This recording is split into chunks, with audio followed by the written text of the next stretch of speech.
नमस्कार मित्रों, जिद्दी एस्पिरेंट के इस यूट्यूब चैनल में आप सभी का स्वागत है। उपभोक्ता व्यवहार सिद्धांत का यह हमारा पार्ट सेकंड है।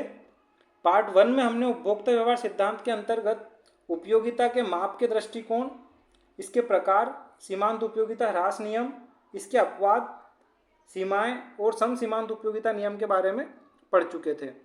तो आज के इस वीडियो में हम पढ़ने वाले हैं उदासीनता वक्र विश्लेषण के बारे में। दोस्तों, उदासीनता वक्र विश्लेषण के विकास का श्रेय जाता है प्रोफेसर J.R. हिक्स और R.J.D. एलन को। तो जो प्रोफेसर हिक्स थे, इन्होंने 1956 में 1956 में अपनी एक कृति पब्लिश की थी, a revision of demand theory. तो a revision of demand theory में ही इन्होंने इंडिफरेंस कर्व यानी कि उदासीनता वक्र विश्लेषण का जो है सिद्धांत दिया था। तो उदासीनता वक्र विश्लेषण को समझने से पहले हमें इस शब्द को समझना होगा, किसको? उदासीनता को। उदासीनता या तटस्थता किसे कहते हैं? तो तटस्थता एक ऐसी स्थिति होती है जिसमें हम निर्णय के द्वंद्व में फंसे हुए होते हैं। कैसे? जैसे कि हमें दो वस्तुओं से जो मिलने वाली संतुष्टि होगी वो समान होगी, तो हम इसका पहली वस्तु का उपभोग करें या दूसरी वस्तु का उपभोग करें, इसके बीच में हमें क्या होगा? द्वंद्व की स्थिति होगी। तो यही क्या होती है? उदासीनता होती है। यानी कि हमारे पास दो ऑप्शन है, हम ऑप्शन ए को चुनें या ऑप्शन बी को चुनें। हमारे पास जो है दो ऑप्शन है, इन दोनों ऑप्शन से हमें मिलने वाली संतुष्टि जो है वो समान होगी। या मान लेते हैं कि यह जो है पहला वाला जो है ये है केले हैं, और जो दूसरा ऑप्शन है यह सेब है। तो एक सेब है और दो केले हैं, इनसे मिलने वाली जो संतुष्टि होगी हमारे लिए समान होगी। तो हम इन दोनों वस्तुओं के में से एक के चयन करने के लिए क्या होंगे? तटस्थ होंगे। इसी को क्या कहते हैं? तटस्थता कहते हैं। आगे समझते हैं। तटस्थता वक्र को समझना है हमें। तो तटस्थता वक्र क्या होता है? तटस्थता समूह का रेखाचित्रीय प्रस्तुतिकरण होता है। जो तटस्थता वक्र होता है, यह तटस्थता समूह यानी उदासीनता जो समूह होता है उसका क्या होता है? रेखाचित्रीय प्रस्तुतिकरण होता है। यह उन सभी बिंदुओं को जोड़ने से प्राप्त होता है जो दो वस्तुओं के ऐसे संयोगों को प्रकट करता है जिससे उपभोक्ता को प्रत्येक बिंदु पर संतुष्टि का समान स्तर प्राप्त होता है। तो यह नियम क्या कह रहा है कि जो तटस्थता वक्र होता है, तटस्थता वक्र क्या होता है? तटस्थता समूह। तटस्थता समूह क्या है? देखिए, यहाँ पे एक्स वस्तु और वाई वस्तु के भिन्न भिन्न संयोग दिए हुए हैं। यहाँ पे हम देखेंगे तो एक्स वस्तु और वाई वस्तु के भिन्न भिन्न संयोग दिए हैं। इन सभी संयोगों पर क्या है कि जो उपभोक्ता है उसको संतुष्टि का क्या समान स्तर प्राप्त हो रहा है। जो उपभोक्ता है उसे, जैसे ए संयोग है, ए संयोग पर कोई उपभोक्ता जो है एक्स वस्तु की 4 मात्राएं और वाई वस्तु की 12 मात्राएं उपभोग करता है। तो इनसे जो मिलने वाला संतुष्टि का स्तर है वह संयोग बी में वस्तु एक्स की 5 मात्राएं और वस्तु वाई की 8 मात्राएं उपभोग करने पर जो संतुष्टि का स्तर है सभी स्तर पर समान स्तर पर प्राप्त होती है, उसे उपयोगिता। यह कैसे संभव है? चलो देखते हैं।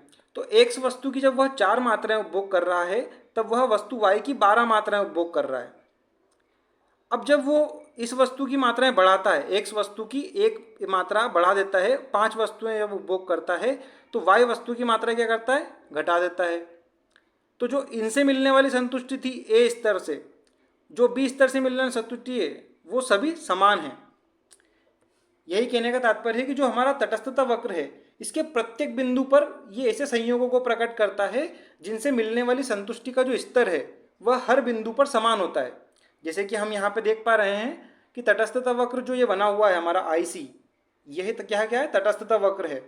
इस पे प्रत्येक बिंदु यानी कि जैसे कि ए बिंदु है, सी बिंदु है, इन सभी बिंदुओं पर क्या है? उपयोगिता समान प्राप्त हो रही है। जैसे पहले बिंदु पर क्या है? हम गुड्स एक्स गुड्स की क्या कर रहे हैं? 2 मात्राएं उपभोग कर रहे हैं और वाई गुड की कितनी? 4 मात्रा उपभोग कर रहे हैं। तो हमें संतुष्टि का वही स्तर प्राप्त हो रहा है जो सी पर प्राप्त हो रहा है। सी पर हम क्या कर रहे हैं? एक्स वस्तु की 3 मात्राएं और वाई वस्तु की वाई वस्तु की भी 3 मात्राएं उपभोग कर रहे हैं। तो जो मिलने वाली संतुष्टि है वो पूरे इस वक्र पर समान रूप से प्राप्त हो रही है। ठीक है। अब देखते हैं तटस्थता वक्र का ढलान क्या होता है। तो देखिए, तटस्थता वक्र के ढलान का फॉर्मूला है change in Y upon change in X. अब इसका क्या मतलब है? तो ढलान से हम क्या समझते हैं कि ये जो प्रतिस्थापन की दर है, यह किस दर से परिवर्तित हो रहा है, यही इसका ढलान कहलाता है। जैसे यहाँ पे दिया हुआ है वस्तु वाई की मात्रा में कितना परिवर्तन हुआ बटे एक्स की मात्रा में कितना परिवर्तन हुआ। देखिए यहाँ पे जब हम x वस्तु का उपभोग कर रहे थे कितना 2, तो हमने इसका उपभोग बढ़ाया 2 से हम 3 पर पहुंचे। तो जो डेल x है मतलब x में कितना परिवर्तन हुआ यह, और y में कितना परिवर्तन, हम 4 से 3 पर आ गए, यहाँ पे 2 से 3 पे चले गए। तो इनका जो अनुपात है वही क्या होगा, तटस्थता वक्र का ढलान कहलाएगा। ठीक है, अब आगे देखते हैं एमआरएस। एमआरएस क्या होती है, जो इस ढलान की जो मात्रा है, तीव्रता है, जैसे कि यहाँ से जो वस्तुओं का त्याग कर रहे हैं हम, एमआरएस क्या है कि जो एक अतिरिक्त इकाई प्राप्त करने के लिए, जैसे y की एक अतिरिक्त इकाई प्राप्त कर रहे हैं तो जो x की इकाई है उसे हमें त्यागना पड़ेगा, तभी संतुष्टि का समान स्तर प्राप्त होता है ना हर स्तर पे।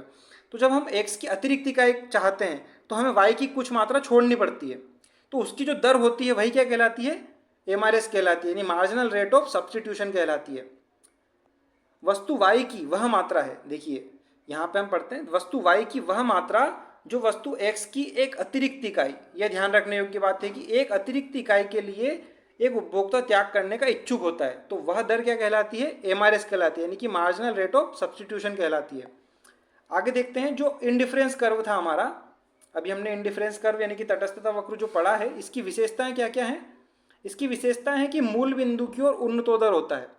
उन्नतोदर से क्या मतलब है, कॉन्वेक्स होता है।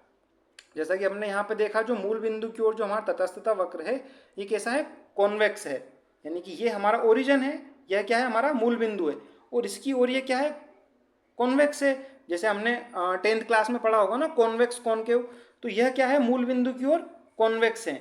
अब इसके मूल बिंदु की ओर कॉन्वेक्स होने के क्या कारण है, कॉन्वेक्स क्यों है ये, क्योंकि यह जो है वस्तुओं का त्याग जो है यह हम कम करने को तैयार है हर अगले बिंदु पर। जैसे कि हम ए बिंदु पर उपभोग कर रहे थे, तो हम जैसे सी बिंदु पर पहुंचे और उसके बाद हम और नीचे जाते जाएंगे तो क्या होता जाएगा कि एक्स गुड की मात्राएं हम बढ़ाते जा रहे हैं और वस्तु वाई की मात्रा क्या कर रहे हैं, घटाते जा रहे हैं। तो हमारा उपयोगिता का नियम क्या कहता था, जैसे जैसे हम किसी वस्तु की अधिक मात्रा को उपभोग करते हैं तो इससे मिलने वाली संतुष्टि क्या होती है, हमारी कम होती जाती है। तो यहाँ पे क्या कर रहे हैं, हम आगे बढ़ते जा रहे हैं, तो क्या हो रहा है, एक्स वस्तु की अधिक मात्राएं उपभोग कर रहे हैं, तो इससे क्या हो रहा है, एक्स वस्तु की जो उपयोगिता है उसमें कमी आती जा रही है, और हम वाई वस्तु की मात्रा क्या कर रहे हैं, कम करते जा रहे हैं। इससे क्या हो रहा है, वाई के लिए हमारी उपयोगिता बढ़ती जा रही है। तो अब एक्स वस्तु की एक अतिरिक्त इकाई जब हम उपभोग करेंगे तो उसके लिए जो वाई की जो त्यागी गई मात्रा है वो हमारे लिए कम होती जाएगी, यानी एक्स की एक अतिरिक्त मात्रा को प्राप्त करने के लिए हम वाई की कम मात्राएं त्यागने के लिए तैयार होंगे, यानी कम, क्योंकि हमें उससे संतुष्टि अधिक मिल रही है, इसका तो हम उपभोग बढ़ाते जा रहे हैं, तो इससे क्या हो रहा है, उपयोगिता कम होती जा रही है। तो इसी से क्या होता है, हमारा ढलान जो होता है वो ओरिजिन की तरफ क्या होता है, कॉन्वेक्स होता है, यानी कि उन्नतोदर होता है।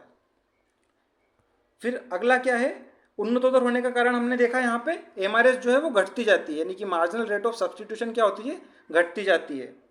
प्रतिस्थापन की सीमांत दर क्या होती है, घटती जाती है। इसके बाद दोनों अक्षों को स्पर्श नहीं करता है, जो हमारा सीमांत उपयोग जैसे जो हमारा आईसी वक्र है ये दोनों अक्षों को स्पर्श नहीं करता है। क्यों नहीं करता है, देखिए हम यहाँ पे ग्राफ बना के एक बार समझ लेते हैं कि ये था हमारा इंडिफरेंस कर्व। अब ये क्या बोल रहा है कि दोनों अक्षों को स्पर्श नहीं करता है, जो हमारा ये एक्स अक्ष है और वाई अक्ष है, जैसे ये एक्स अक्ष है और ये हमारा वाई अक्ष है, तो ये दोनों अक्षों को क्या करता है, स्पर्श नहीं करता है। अगर ये स्पर्श करेगा तो क्या होगा, देखिए इसको भी समझ लेते हैं हम। जैसे कि हमने यहाँ पे ये इंडिफरेंस कर्व बनाया, अब ये क्या कर रहा है कि एक्स को टच कर रहा है। जब ये एक्स को टच कर रहा है यानी कि ये क्या कर रहा है, वाई की मात्राएं क्या कर रहा है, जीरो मात्राएं उपभोग कर रहा है। देखिए ना, यहाँ पे वाई की जीरो मात्राएं उपभोग कर रहा है, और जब जीरो मात्राएं उपभोग करेगा तो हमारे संयोग में इन मात्राओं से बराबर संतुष्टि कैसे प्राप्त हो सकती है। तो क्या होता है, इंडिफरेंस कर्व जो होता है वो किसी भी अक्ष को ना तो वाई को टच करता है ना ही एक्स को टच करता है। अगली विशेषता इसकी क्या है कि दो उदासीनता वक्र कभी भी एक दूसरे को नहीं काटते हैं। क्यों नहीं काटते हैं, तो जो दो उदासीनता वक्र अगर एक दूसरे को काटेंगे तो इस नियम का खंडन हो जाता है। देखते हैं, यहाँ पे समझते हैं। जैसे कि एक इंडिफरेंस कर्व हमारा ये हो गया और दूसरा इंडिफरेंस कर्व हमारा ये हो गया, और हमने यह भी पढ़ा है कि जो ऊंचा इंडिफरेंस कर्व होता है वो असंतुष्टि का अधिक स्तर प्राप्त होता है उससे। जैसे यहाँ पे क्या लिखा रहा है, ये पहले जो इसकी विशेषता है क्या कह रही है, दो उदासीनता वक्र कभी भी एक दूसरे को नहीं काटते हैं और इसका ऋणात्मक ढाल होता है। और अगली विशेषता है कि उच्च इंडिफरेंस कर्व, जो इंडिफरेंस कर्व जितना ऊपर होगा संतुष्टि का उच्च स्तर प्रदान करता है। तो अब यहाँ पे हम समझेंगे कि ये एक दूसरे को काटते क्यों नहीं है। देखिए मान लीजिए ये हमारा है इंडिफरेंस कर्व 1 और ये है हमारा इंडिफरेंस कर्व 2। अब इनमें क्या होता है कि इंडिफरेंस कर्व जो 1 है इसके प्रत्येक बिंदु पर हमें संतुष्टि का समान स्तर प्राप्त होगा, यही नियम कहता है। और वक्र 2 पर भी हमें संतुष्टि का समान स्तर प्राप्त होगा हर स्तर पर। लेकिन जहाँ पे ये एक दूसरे को काट रहा है इस बिंदु पर क्या होगा, मान लो ये बिंदु ए है। अब बिंदु ए पर क्या होगा, ए वक्र 1 और वक्र 2 आपस में एक दूसरे को काट रहे हैं। ए के प्रत्येक बिंदु पर भी उपयोगिता समान है और बी के प्रत्येक बिंदु पर भी उपयोगिता समान है। अब जो ए बिंदु है ये ए का भी पार्ट है और बी का भी पार्ट है। लेकिन हमने तो अभी यहाँ पे क्या पढ़ा कि उच्च जो स्तर होता है आईसी जो है, ऊंचा आईसी हमें संतुष्टि का उच्च स्तर प्रदान करता है। तो ये कैसे संभव है कि जब दो है ये ऊपर है और एक दूसरे को काट रहा है, तो यहाँ पे तो हम देख रहे हैं कि संतुष्टि का समान स्तर प्राप्त होना चाहिए, लेकिन दो तो हमें संतुष्टि का उच्च स्तर प्रदान कर रहा है। क्यों कर रहा है, क्योंकि ये एक से ऊपर है, तो यहाँ तो मान्यता फेल हो जाएगी। तो इसीलिए इसकी विशेषता क्या है कि जो अपना तटस्थता वक्र होता है यह कभी भी एक दूसरे को काटता नहीं है, और जो ऊंचा आईसी वक्र होता है यह हमेशा संतुष्टि का उच्च स्तर प्रदान करता है। ठीक है, अब संतुष्टि का उच्च स्तर किस प्रकार से प्रदान करेगा, देखिए ये था हमारा IC1 और ये हो गया हमारा IC2। अब इसमें हम क्या कर रहे हैं, जैसे कि ये है, इसमें हमारी दोनों वस्तुओं की मात्राएं बढ़ जाती है। जैसे कि ये x वस्तु है और ये y वस्तु है। अब ये जो इंडिफरेंस कर्व 1 है और ये इंडिफरेंस कर्व 2 है, तो इंडिफरेंस कर्व 2 में क्या हो रहा है, दोनों वस्तुओं की मात्राओं में वृद्धि हो गई है। हम पहले क्या कर रहे थे, एक वस्तु की मात्रा में वृद्धि कर रहे थे तो दूसरी कम हो रही थी, और दूसरी को बढ़ाते थे तो पहली कम हो जाती थी। लेकिन यहाँ पे क्या हो रहा है, दोनों वस्तुओं की मात्राओं में वृद्धि हो गई। जैसे हम ए पॉइंट पर थे, अब बी पॉइंट पर चले गए, हमारा इंडिफरेंस कर्व क्या हुआ, ऊपर की ओर शिफ्ट हो गया। तो इससे क्या हुआ, हमको दोनों वस्तुओं की मात्राएं बढ़ गई, तो हमारी उपयोगिता तो बढ़ गई ना, समान कहाँ रही। तो इसीलिए जो ऊंचा इंडिफरेंस कर्व होता है वो हमें संतुष्टि का उच्च स्तर प्रदान करता है। आगे देखते हैं उदासीनता वक्रों का सर्वप्रथम प्रयोग किसने किया था, उदासीनता वक्रों का सर्वप्रथम प्रयोग किया था हिग्स ने। इसका प्रतिपादन भी हिग्स ने किया था। प्रतिपादन इसका हिग्स ने किस कृति में किया था, अ रिवीजन ऑफ डिमांड थ्योरी। देखिए ऐसे प्रश्न सीधे सीधे हाँ ऑप्शन के रूप में आ जाते हैं, जैसे कि मिलान करने के लिए आ जाते हैं। एक तरफ हमको दिया होता है अर्थशास्त्रियों के नाम और दूसरी ओर हमें दिया होता है सिद्धांत। तो ऐसे आ जाएगा, प्रोफेसर हिग्स लिखा होगा एक तरफ और दूसरी तरफ सिद्धांत लिखा होगा कहीं पे कि तटस्थता वक्र, तो हमें इनको मैच करना होगा। तो ये सभी याद रखने योग्य बातें हैं कि प्रोफेसर हिग्स ने उदासीनता वक्र विश्लेषण का सिद्धांत दिया था और इन्होंने ही इसका सर्वप्रथम प्रयोग भी किया था। आगे देखते हैं बजट समूह। देखिए बजट समूह शब्द हमें थोड़ा सुना सुना सा लग सकता है, क्योंकि हर साल हम भारत सरकार के द्वारा जो बजट लाया जाता है वो तो देखते ही हैं। अब बजट का सामान्य अर्थों में अगर हम अर्थ समझना चाहें तो बजट का सामान्य अर्थ क्या होता है, जैसे कि आपके मित्र ने कहा कि चलो घूमने चलते हैं, तो आपने बोला कि नहीं यार मेरा बजट नहीं है अभी। तो बजट क्यों नहीं है, क्योंकि जो हमारी आय है, यानी कि जो हमारी आय एक दी हुई आय होती है, हम अर्थशास्त्र में मानते हैं कि हमारी जो आय है वो दी हुई है, यानी कि फिक्स्ड है।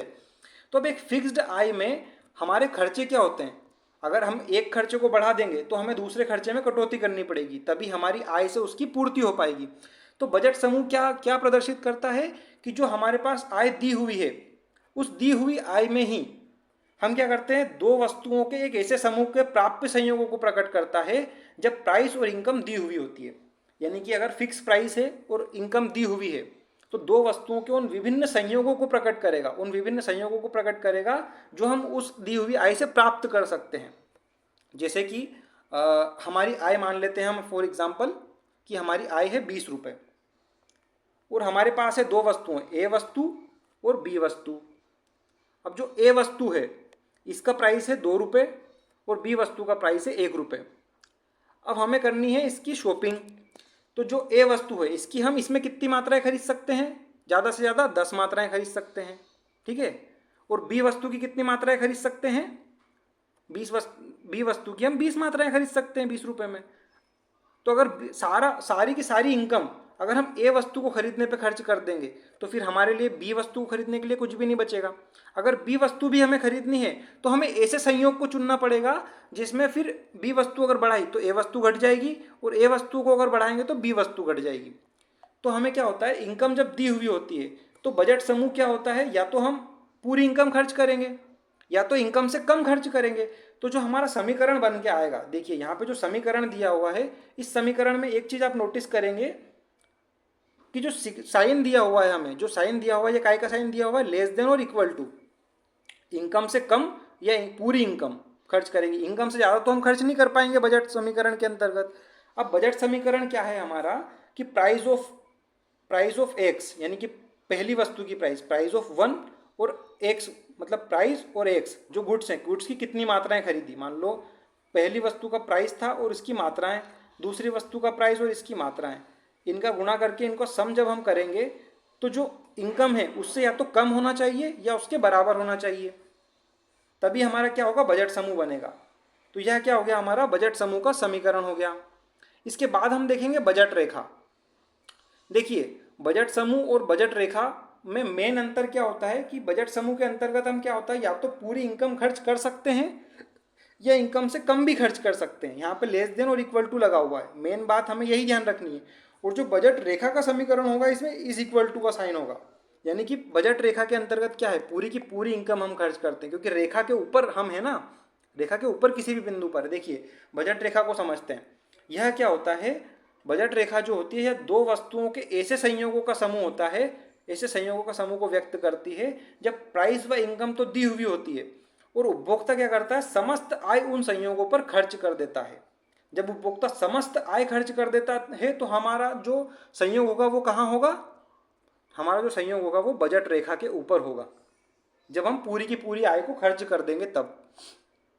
तो देखते हैं जो ये जो है बजट रेखा जो है हमारी, इसके ऊपर जितने भी संयोग है ये सभी, इन सभी संयोगों पर जो उपभोक्ता है वो अपनी आय पूरी तरह से समाप्त कर देता है। जैसे कि जो बी पॉइंट है और बी और ए जो पॉइंट है, इन पर जब उपभोक्ता होता है तो वो अपनी समस्त आय खर्च करता है, इसलिए यह क्या है, बजट रेखा है। वहीं यहाँ पे हमें ये भी दिया हुआ जो पॉइंट सी है, पॉइंट सी क्या है, अप्राप्य है। क्यों है अप्राप्य, क्योंकि इतनी हमारी इनकम ही नहीं है। हमारी बजट रेखा तो यहाँ पे रह गई है, पी और क्यू, ये हमारी बजट रेखा है। इसके बाहर जितने भी संयोग होंगे वो क्या होंगे, अप्राप्य होंगे, और इसके अंदर जितने भी संयोग होंगे क्या होंगे, प्राप्य होंगे। लेकिन बजट रेखा के जो नीचे के जो संयोग होंगे इन पर हम हमारी आय पूर्ण रूप से खर्च नहीं करेंगे, और जो बजट रेखा होगी इसके ऊपर जो भी संयोग प्राप्त होंगे उन पर हम अपनी आय को पूरी की पूरी खर्च कर देंगे। आगे देखते हैं इसका समीकरण में मेन अंतर हमें क्या देखना है, मेन अंतर है यहाँ पे जो है हमारा उपभोक्ता पूरी की पूरी आय खर्च करता है तो यह क्या हो गया, बजट लाइन हो गया। और जब उपभोक्ता या तो पूरी आय खर्च करता है या आय से कम खर्च करता है तो यह बजट समूह के अंतर्गत आ जाएगा। ठीक है, आगे देखते हैं बजट लाइन का ढलान यहाँ पे दिया हुआ है। ढलान वैसे कहीं पूछा नहीं जाता, लेकिन जो ढलान है बजट रेखा का वो स्थिर होता है। बजट रेखा का ढलान होता क्या है कि चेंज इन वाई, यानी कि y वस्तु की मात्रा में परिवर्तन और x वस्तु की मात्रा में परिवर्तन का अनुपात होता है। यानी कि हम x वस्तु की अगर अतिरिक्त मात्रा लेंगे, एक अतिरिक्त मात्रा ली, तो y की कितनी मात्रा हमें त्यागनी पड़ी, वही क्या होता है, इसका ढलान होता है। और यहाँ पे हम प्राइस ऑफ y और price of x upon price of y के अंतर्गत भी से समझ सकते हैं। और ढलान जो होता है वो क्या होता है, स्थिर होता है। आगे देखते हैं उपभोक्ता का संतुलन। तो हमने पहले भी उपभोक्ता संतुलन के बारे में बात करी थी। उपभोक्ता का संतुलन में कब होता है उपभोक्ता, जब वह अपनी दी हुई आय को भिन्न भिन्न वस्तुओं के उपभोग पर इस तरह से खर्च करता है कि उसे प्राप्त होने वाली संतुष्टि क्या होती है, अधिकतम हो सकती है। हमने मार्जिनल यूटिलिटी में भी यही पढ़ा था कि क्या होता है, जब हमारी मार्जिनल यूटिलिटी शून्य हो जाती है, जो टोटल यूटिलिटी वो क्या होती है, अधिकतम होती है।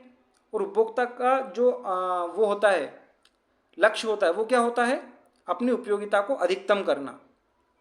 उपभोक्ता संतुलन के अंतर्गत क्या होता है, उपभोक्ता यह चाहता है कि जो दी हुई इनकम है इसको मैं इस प्रकार से भिन्न भिन्न वस्तुओं पर खर्च कर दूं कि जो कुल उपयोगिता हो जाए वो अधिकतम हो जाए। तो यहाँ पे देखिए उपभोक्ता के संतुलन को ज्ञात करने के लिए हमारे पास दो तरीके हैं।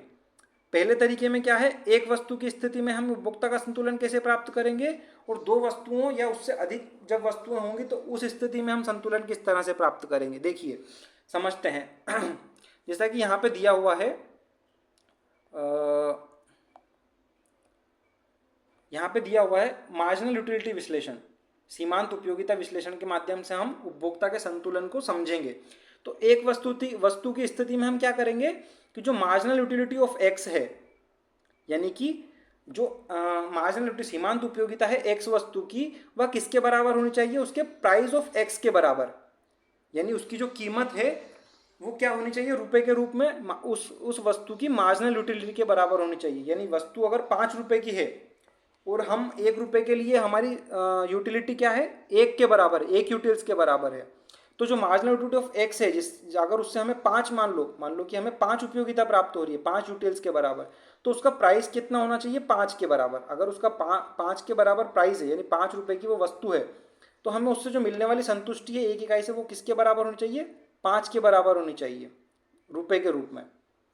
तो संतुलन यानी उपभोक्ता का सरप्लस क्या होगा, इसे समझते हैं। देखिए, एक वस्तु की स्थिति में क्या है, मार्जिनल यूटिलिटी, जो एक्स की जो मार्जिनल यूटिलिटी है वो किसके बराबर होनी चाहिए, प्राइस ऑफ एक्स के बराबर। तो हम ग्राफ में क्या देख रहे हैं कि ग्राफ में ये जो मार्जिनल यूटिलिटी का जो लाइन है हमारी, मार्जिनल यूटिलिटी क्या होती है, गिरती जाती है। प्रत्येक अतिरिक्त इकाई के उपभोग पर मार्जिनल यूटिलिटी हमेशा गिरती जाती है। और प्राइस, जो प्राइस है ये एक्स वस्तु, ये प्राइस तो स्थिर रहेगा, हर स्तर पर प्राइस स्थिर रहेगा। तो जहाँ पे ये दोनों बिंदु आपस में टच करते हैं, वहाँ पे क्या होगा, उपभोक्ता का संतुलन होगा। उसके ऊपर जितनी भी इकाइयाँ वो उपभोग यहाँ पे कर रहा है, उनको उपभोक्ता का सरप्लस कहा जाएगा, यानी उपभोक्ता को उतनी संतुष्टि अधिक प्राप्त हो रही है। जैसे कि इसका प्राइस देने को ये इतना तैयार है और उस वस्तु से मिलने वाली संतुष्टि भी उसकी वही है। यहाँ पे इस बिंदु पर, सी बिंदु पर क्या है कि जो वस्तु का जो प्राइस है 4 रुपये, और उसको संतुष्टि भी कितने के बराबर प्राप्त होती है, मार्जिनल यूटिलिटी भी उसकी क्या है, 4 ही है। यहाँ पे प्राइस और मार्जिनल यूटिलिटी क्या है, दोनों, ये जो मार्जिनल यूटिलिटी और प्राइस है दोनों का है, बराबर है। तो यहाँ पे क्या होगा, उपभोक्ता संतुलन की स्थिति में होगा, यानी कि जो टोटल यूटिलिटी होगी वो अधिकतम हो जाएगी। इसकी एक अदर ट्रिक भी है यहाँ पे, जैसे कि हम एक वस्तु की स्थिति में एक ट्रिक और है, marginal utility of X upon price of X is equal to क्या होना चाहिए, मार्जिनल यूटिलिटी ऑफ मनी। अगर हम मार्जिनल यूटिलिटी ऑफ मनी को समझें, तो जैसे कि 1 रुपये से हमें कितनी संतुष्टि प्राप्त होती है, 1 रुपये से मान लिया जाए हमने अभी, फॉर एग्जाम्पल हम बराबर मान के चल रहे हैं कि 1 रुपये से मान लो कि हमें कितनी संतुष्टि प्राप्त होती है, 1 यूटिल्स के बराबर संतुष्टि प्राप्त होती है। तो मान लो कि हमने यहाँ पे एक यूटिल्स प्राप्त हुआ, और उस वस्तु से मिलने वाली जो संतुष्टि है हमारी वो कितनी है, मान लो 5 है। अगर वस्तु का प्राइस भी 5 है तो ये क्या हो जाएगा, 1 के बराबर हो जाएगा। यानी दोनों जब बराबर हो जाएंगे तो क्या, संतुष्टि अधिकतम हो जाएगी। तो अगर उस वस्तु का प्राइस जो है 5 है, तो उस वस्तु से मिलने वाली जो सीमांत उपयोगिता है वो भी 5 के बराबर होनी चाहिए, जब हमारा मार्जिनल यूटिलिटी ऑफ मनी 1 के बराबर होगा। तो दोनों बराबर हो जाएंगे तो हमारा संतुलन जो है वो अधिकतम, मतलब जो हमारी संतुष्टि वो अधिकतम हो जाएगी। तो हम क्या होंगे, संतुलन की स्थिति में होंगे। आगे हम देखेंगे 2 या 2 से अधिक वस्तुओं की स्थिति पे। अभी हमने समझा कि एक वस्तु की स्थिति है, अब हम समझेंगे 2 वस्तु की स्थिति में संतुलन किस प्रकार से होगा। तो 2 वस्तु की स्थिति में भी संतुलन का जो तरीका है वो समान ही है, बट यहाँ पे हमने वस्तुओं की मात्रा बढ़ा दी है। यहाँ पे क्या किया है हमने कि मार्जिनल यूटिलिटी ऑफ एक्स, यानी कि एक्स की सीमांत उपयोगिता को भाग दिया है काई से, प्राइस ऑफ एक्स से, और मार्जिनल यूटिलिटी ऑफ वाई यानी सीमांत उपयोगिता जो वाई की है उसको भाग दिया हमने वाई के प्राइस से। और ये काई के बराबर होनी चाहिए, मार्जिनल यूटिलिटी ऑफ मनी के बराबर होनी चाहिए। यानी हमारे जो मनी के रूप में हमारी मार्जिनल यूटिलिटी क्या होती है, 1 रुपये के लिए हम कितनी उपयोगिता प्राप्त करना चाहेंगे, कितनी उपयोगिता प्राप्त होती है हमें 1 रुपये से, उसके बराबर अगर हो जाएगी तो जो हमारा उपभोक्ता होगा वो काई में होगा, संतुलन की स्थिति में होगा। इसी को हमने यहाँ पे इस तरह से लिख दिया है कि marginal utility of X upon marginal utility of Y, यानी कि बात बराबर है। हम मार्जिनल यूटिलिटी ऑफ एक्स लिख रहे हैं, यहाँ पे ऊपर क्या कर रहे हैं हम, marginal utility of X upon price of X लिख रहे हैं, marginal utility of Y upon price of Y लिख रहे हैं। इसी को हमने यहाँ नीचे क्या लिख दिया है, marginal utility of X upon marginal utility of Y, काई के बराबर होना चाहिए कि एक्स की कीमत और वाई की कीमत के बराबर होना चाहिए। अगर ये बराबर होगा तो हमारा जो उपभोक्ता होगा ये क्या होगा, संतुलन की स्थिति में प्राप्त होगा। तो हमने यहाँ पे एक वस्तु की स्थिति में संतुलन कैसे प्राप्त करेगा और 2 वस्तु की स्थिति में संतुलन कैसे प्राप्त करेगा, इसको समझ लिया है। इसके बाद आगे दिया हुआ है आईसी विश्लेषण। सीमांत उपयोगिता विश्लेषण में भी यही है जो हमने पीछे पढ़ा, एमआरएस हमने पहले ही पढ़ चुके हैं। एमआरएस को क्या बोलते हैं कि जो वाई वस्तु की मात्रा है उसको जब वो अधिक प्राप्त करेगा तो जो एक्स वस्तु उसका त्याग भी करेगा, या तो वाई वस्तु को अगर इकाइयाँ बढ़ाएगा तो एक्स वस्तु का त्याग करना पड़ेगा। तो जो त्यागने की मात्रा है, त्यागने की दर है, वही क्या कहलाएगी हमारी, ये इसका क्या कहते हैं, तटस्थ वक्र, एमआरएस कहलाएगी। तो एमआरएस क्या होती है, एमआरएस हमारी घटती जाती है। हमने अभी पढ़ा था ना कि जो हमारा ये होता है इंडिफरेंस कर्व होता है, ये मूल बिंदु की ओर कहता है उन्नतोत्तर होता है, कॉन्वेक्स होता है, और यह क्या होता है, बाएं से दाएं घटता हुआ होता है। तो ये घटता हुआ क्यों होता है? क्योंकि हमारी एमआरएस जो है वो घटती जाती है। और एमआरएस घटने का कारण क्या देखा था हमने कि जैसे जैसे हम वाई एक्स की अधिक मात्राएं इस्तेमाल कर रहे हैं, मान लो कि हमने एक्स की एक इकाई बढ़ाई, तो अब हम फिर आगे फिर से हमने एक इकाई बढ़ाई, फिर से हमने एक इकाई बढ़ाई, एक्स की अगर इकाइयाँ हम बढ़ाते जाएंगे तो वाई की क्या है, हम कम से कम मात्रा त्यागने को तैयार होंगे। क्यों होंगे? क्योंकि अब हम एक्स की तो अधिक मात्रा उपभोग कर रहे हैं, तो एक्स के लिए हमारी उपयोगिता क्या है, कम होती जा रही है, और वाई के लिए हमारी उपयोगिता बढ़ती जा रही है, क्योंकि हम उसकी मात्राएं क्या कर दे रहे हैं, कम कर दे रहे हैं। यही सिद्धांत था। इसके आगे हम देखेंगे उपभोक्ता का संतुलन यहाँ पे इंडिफरेंस कर्व के रूप में हमें दर्शाया गया है। सो उपभोक्ता के संतुलन को इंडिफरेंस कर्व के अगर माध्यम से हम समझेंगे तो उपभोक्ता का संतुलन उस स्थिति में होगा जहाँ हमारी जो बजट लाइन है, सॉरी ये जो हमारी बजट लाइन है, ग्राफ में थोड़ी सी दिक्कत आ गई। देखिए ये जो हमारी बजट लाइन है और ये हमारा इंडिफरेंस कर्व है, जहाँ पे ये एक दूसरे को आपस में टच करेंगे वहीं पे क्या होगा, संतुलन प्राप्त होगा। कैसे प्राप्त होगा कि इंडिफरेंस कर्व तो विभिन्न संयोगों को दर्शाता ही है जहाँ पे उपभोक्ता को समान संतुष्टि प्राप्त होती है। उसके बाद जो बजट लाइन है वो क्या प्रदर्शित करती है, बजट लाइन प्रदर्शित करती है कि उपभोक्ता अपनी समस्त आय जो है उन वस्तुओं के संयोग पर खर्च कर रहा है। ठीक है, तो उपभोक्ता ने जब अपनी आय खर्च की और इंडिफरेंस कर्व उस बिंदु पर मिल रहा है, तो यानी अगर वो इसके नीचे आएगा, यानी अगर वो इस बिंदु से अगर नीचे की ओर भी आएगा, यहाँ पे अगर वो आता है तो क्या होगा, कम मात्राएं प्राप्त होगी। और इंडिफरेंस कर्व अगर निचला है तो हमने अभी पढ़ा था इसकी विशेषताओं के अंतर्गत कि जो निचला इंडिफरेंस कर्व होगा, यहाँ अगर यहाँ पे इंडिफरेंस कर्व होता तो जो हमारा एक तो ये बिंदु हो जाता हमारा, एक तो ये बिंदु हो जाता और एक बिंदु ये हो जाता, तो इन दोनों बिंदुओं पर क्या होता, इंडिफरेंस जो हमारा इंडिफरेंस कर्व दिया हुआ है इससे तो नीचे रहेगा ये वाला इंडिफरेंस कर्व। तो जो हमने अभी पढ़ा था कि नीचे वाला इंडिफरेंस कर्व हमें कम संतुष्टि देगा, और जैसे जैसे हम इंडिफरेंस कर्व के स्तर में ऊपर बढ़ते जाएंगे हमारी संतुष्टि का स्तर क्या होगा, बढ़ता जाएगा। तो अगर यहाँ पे हम देखें तो यहाँ तो संतुष्टि का कम स्तर प्राप्त हो रहा है नीचे, तो यहाँ पे हमारा संतुलन कैसे हो सकता है। और अगर हम ऊपर की बात करें, जैसे कि यहाँ पे जो एज बिंदु दिया हुआ, एज बिंदु पर संतुलन क्यों नहीं प्राप्त हो रहा है हमें, क्योंकि हमारी इनकम ही नहीं है उतनी, हमारी बजट लाइन तो नीचे ही रह गई है, और ये जो हमारा स्तर है ये तो बजट लाइन के ऊपर चला गया, इतनी तो इनकम ही नहीं है हमारी, तो हमारा संतुलन कैसे प्राप्त हो सकता है। जैसे यहाँ पे भी यही चीज़ दी हुई है कि एज बिंदु पर संतुलन नहीं प्राप्त होगा। क्यों नहीं प्राप्त होगा, क्योंकि वह अप्राप्य संयोगों को प्रकट करता है, हमारी इतनी इनकम ही नहीं है कि हम उन संयोगों को प्राप्त कर सके। और इष्टतम चयन क्या होगा हमारा, इष्टतम चयन होगा हमारा MRS XY is equal to price of X upon price of Y, यानी कि इस बिंदु पर जहाँ पे ये दोनों क्या है हमारे MRS के बराबर हैं, MRS यहाँ पे टच कर रहे हैं, यहाँ पे हमारा MRS क्या है, दोनों बराबर हो जाता है, तो यहीं पे क्या होगा, उपभोक्ता संतुलन की स्थिति में होगा। अब देखिए आगे मुझे एक प्रश्न मिला था तो मैंने इसको भी इसमें नोट डाउन कर दिया है। यह प्रश्न पहले UGC नेट में पूछा गया था और ये मुझे इस नोट्स में सम्मिलित नहीं था, इसलिए मैंने इसको यहाँ पे ऐड कर दिया है। प्रश्न क्या था कि उदासीनता वक्र किस पूर्व धारणा पर आधारित है। तो जो हमारा उदासीनता वक्र है या हमारा इंडिफरेंस कर्व है, ये किस पूर्व धारणा पर आधारित था, संक्रामिकता की धारणा पर आधारित था। अभी संक्रामिकता की धारणा क्या होती है, जैसे देखिए संक्रामिकता क्या होती है, एक चीज की संक्रामिकता दूसरी चीज को प्रभावित करती है, यानी कि कैसे, यहाँ पे देखेंगे, देखो हमारे पास संयोजन है, यदि हम ऐसा मान रहे हैं कि जो A है ये B से बेहतर है, हमने क्या किया, भिन्न भिन्न संयोग दिए, और संयोग के अंतर्गत हम क्या कह रहे हैं कि जो A वस्तु है ये B से बेहतर है और जो B है वो C से बेहतर है। हमने क्या बोला कि जो A वस्तु है यह B से बेहतर है और जो B है यह C से बेहतर है, तो जो A है ये C से भी बेहतर होगी। क्यों होगी, क्योंकि जो A है ये तो B से बेहतर है और B को हम C से बेहतर मान रहे हैं।